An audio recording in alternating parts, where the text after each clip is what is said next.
Welcome to the Retaliation Realm channel. We hope you enjoy today's story. I focus slowly on my small home business and don't handle many household chores. That's why my mother-in-law has started making comments again. My name is Olivia, and I'm 32 years old. I design websites and work from home. I live with my husband Nathan and his mom in the house where Nathan grew up. Before I got married, I had a job at a company, but after getting married, I decided to work for myself as a web designer from home. Most of my work comes from people who know me from my old job. They liked my work, so they kept giving me projects. It's a good deal for both of us. I don't have to spend time commuting, and I can focus on my household responsibilities. My old boss and I are both happy with how things are going. My mother-in-law doesn't like that I work from home. She thinks a wife should focus on taking care of the house and supporting her husband, like in the old days. But times have changed, and many couples both work now. My husband Nathan tries to explain this to her, but she still insists that I should do more housework since I earn the money. She doesn't understand my job and keeps calling it a home business. Even though I try to balance my work and chores, she's still not happy. Maybe she sees me as the woman who took her son away from her. Since we got married, she's been making sarcastic comments about me and seems to dislike everything I do. Nathan says she relies on him more since his dad passed away about 5 years ago. It annoys him sometimes, but he also seems to like feeling needed by his mom. Our house is in a neighborhood that Nathan's dad bought 30 years ago.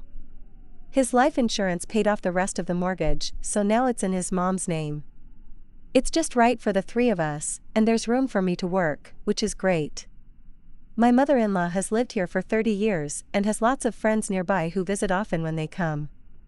I find myself having to pause my work to serve them tea and snacks. When they gather, they always discuss their daughters-in-law. One mentions how her daughter-in-law runs to her parents' house over trivial issues in her hard home.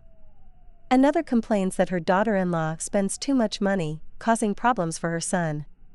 From my workspace, I overhear these conversations and can't help but chuckle. They seem to compete over who has the worst daughter-in-law, never saying anything positive about them. When one friend praises me for managing work and household chores, my mother-in-law doesn't seem pleased.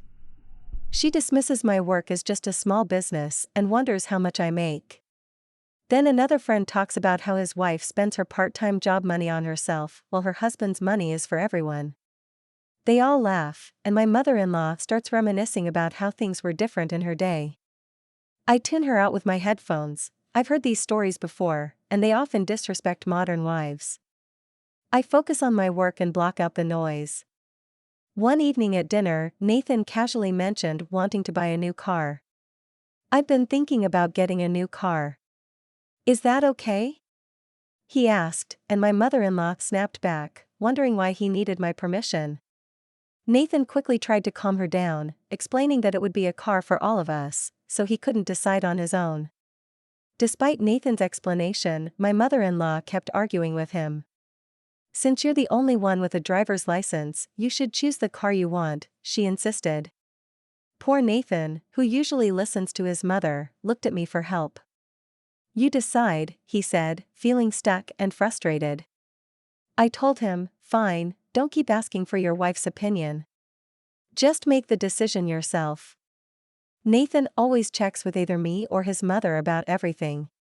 It's nice that he's considerate, but sometimes it's frustrating how unsure he can be. His dad, my father-in-law, used to make decisions on his own, and my mother-in-law often complained about it. Growing up seeing this, Nathan thinks it's wrong to be too assertive. But my mother-in-law, who had a controlling husband, believes that's how a husband should be. My mother-in-law's dissatisfaction with Nathan always seeking approval falls on me. She blames me, saying, Olivia is always nagging Nathan, that's why he's like this.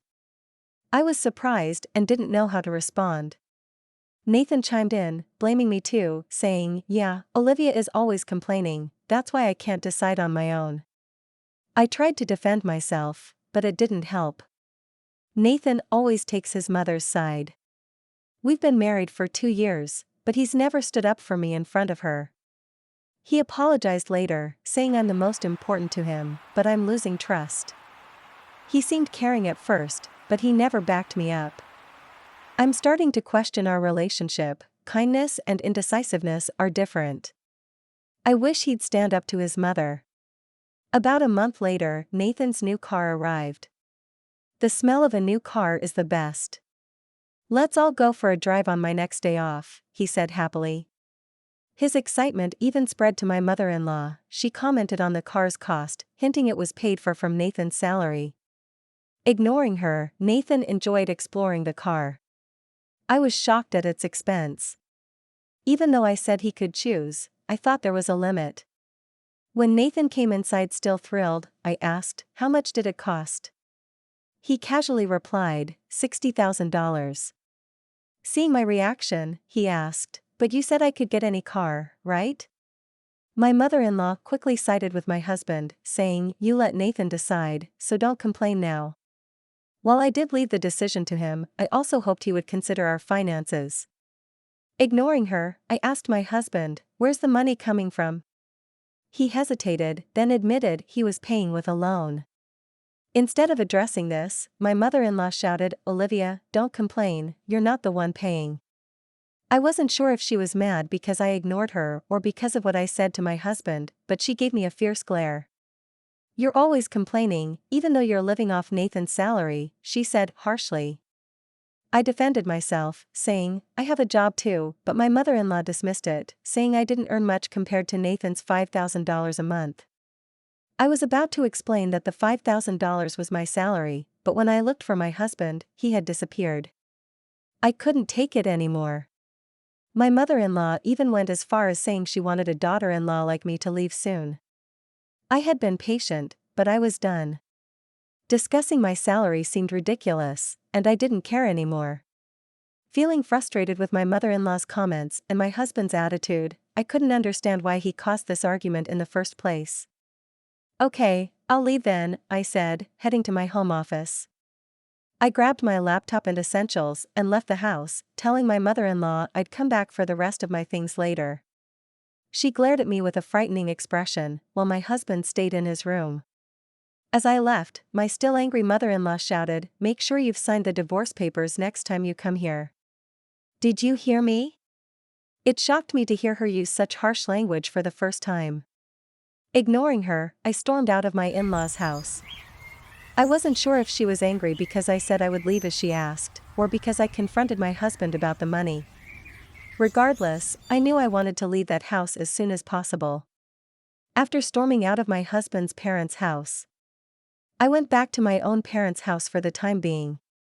My mom was surprised and asked what happened. Suddenly, my dad, seeing my unusual expression, seemed to understand the situation. "I don't know what happened, but you can stay here as long as you need to," he assured me. I didn't hear from my husband afterward. The man who used to cherish me before our marriage was nowhere to be found. I couldn't help but feel foolish for not seeing that he only listened to his mother. Talking to my parents about what happened at my husband's house helped calm me down. "You don't have children, so it's better to divorce sooner rather than later," my mom advised, and I agreed. On the weekend, my father helped me move my belongings out of my husband's house. My husband was nowhere to be found, and my mother-in-law stayed in her room. Standing outside my husband's room, I called out, "Thank you for everything. Could you sign the divorce papers?" I slid the papers under the door. "Is this okay?" came my husband's curt voice from behind the door, along with the signed papers. It saddened me that our marriage had come to this. Without saying anything to my mother-in-law, I left my husband's house after living there for about 2 years, but there weren't many good memories. I headed straight to City Hall and submitted the divorce papers. I wanted to settle everything quickly if possible. After the divorce, I stayed at my parents' house and continued working there. I thought about renting a room and living alone, but my mom insisted I stay with them for safety reasons. My dad agreed, worried about Nathan and his mom possibly causing trouble, though I didn't think they would. I felt more comfortable being with my parents. Luckily, I could work from anywhere, so I decided to stay home for a while. About 2 months passed, and I had almost forgotten about my ex-husband and ex-mother-in-law when I started getting calls from an unknown number. At first, I thought it might be the wrong number, so I didn't answer, but the calls kept coming. Reluctantly, I listened to my ex-husband's voice on the phone. "Why didn't you answer sooner?" He sounded flustered. "It's an unknown number, and besides, we're not connected anymore, so I was going to hang up," I replied, ready to end the call. But then he rushed to say, wait. I can't get my smartphone to work." "Why is that?" He sounded desperate. "I'm not sure." "You should contact your phone company," I suggested, unsure why he was calling me for technical support. And then something dawned on me. "Did you not deposit money into your bank account when we were married?" "I used to deposit money from my salary for utilities." His salary went into the same account, but it was usually a small amount. He sold health food products, but his income was low because of the commission system. Some people make good money with lots of orders, but he didn't do as well. He mostly received the basic salary, so only a few hundred went into the account. I had been depositing money into the payment account every month, but for the past 3 months, it was only his salary. The argument about the car and me leaving the house happened in the middle of the month. That meant the payment for the new car might have already started. My ex-husband fell silent on the other end of the phone. "I've been managing everything with my salary. From now on, you'll have to figure it out on your own," I informed him. I wanted to say more, but I held back and hung up the phone. My ex-husband probably never told his mother how much he earned. She didn't realize that most of our expenses were covered by my salary since our marriage. Nathan must have felt embarrassed to admit he earned less than his wife. I later learned that utilities like electricity and water are not easily shut off. The first thing to go is usually cell phone service. A few days later, on a quiet weekend morning, the doorbell at my house rang loudly. My dad answered and started arguing with someone at the front door. Seeing my usually calm father so angry, I knew something was wrong. My mom and I went to see what was happening. "We have nothing to do with you anymore, so leave," my dad said firmly. My heart raced when I heard my ex-mother-in-law's voice demanding to see me. Just as my dad had predicted, she had come to our home. When she saw me, my ex-mother-in-law started yelling at me with a terrifying expression on her face. "Because you stopped depositing money into the account, the electricity and water got cut off," she accused. My parents and I were shocked. What did she mean by that? Just then, my ex-husband arrived, desperately trying to intervene. "Mom, stop it. This has nothing to do with Olivia," he pleaded. But my ex-mother-in-law ignored Nathan's attempts and kept yelling, "Nathan makes $5,000. Why would the electricity and water get cut off?" "You're mistaken. I'm the one who makes $5,000, I corrected her, finally able to speak up about what I hadn't been able to before. My ex-mother-in-law looked surprised at my words, then turned to Nathan. "That's right. It wasn't my salary, it was all Olivia's," he admitted, looking defeated. "How can you earn so much with a part-time job?" My ex-mother-in-law looked at me as if I had tricked her. "I've told you before, it's not a part-time job, it's a real job," I replied firmly. My ex-mother-in-law's face paled.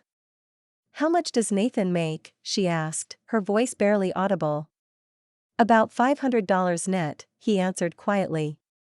There was a moment of silence. Then my ex-mother-in-law said something unbelievable. "Olivia, can't you come back? The whole thing was a joke." She pleaded, her tone low and submissive, reminding me of someone trying to butter me up. "What are you talking about? I'm divorced. I have nothing to do with you two anymore," I declined firmly. But my ex-mother-in-law continued to plead with me in an overly familiar way. "You can just remarry Nathan. If we start the paperwork now, it'll be fine," she insisted. My dad intervened when I was too shocked to respond. "We're done with you. If you don't leave right now, we'll call the police," he warned, his voice firm. My ex-husband and ex-mother-in-law hurriedly left at the sound of my dad's intimidating tone. "If you show up again, I'm calling the cops right away," my father warned them as they left. What a bunch of uncalled for people, my mother remarked, astonished.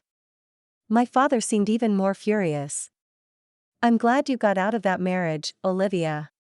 Later on, I heard updates about my ex-family from one of Nathan's friends. Nathan ended up selling his family home and land, and moving into an apartment with his mother. He sold the new car too, using the proceeds to pay off remaining debts. However, instead of settling down, Nathan wasted all his money on gambling. He vanished without a trace, leaving his mother behind, who developed dementia and had to be placed in a care facility. Meanwhile, I focused on my job and started living alone. Recently, I've begun dating a man I met through work. He's understanding about my divorce and is committed to his job. He's nothing like Nathan, who relied on his wife's money for expensive purchases. Though we're not engaged yet, we both feel a strong connection and can see a future together. Thank you for being with us and listening until the end. If you found it interesting, please subscribe, give us a like, and leave your comments. We'll see you on the Retaliation Realm channel.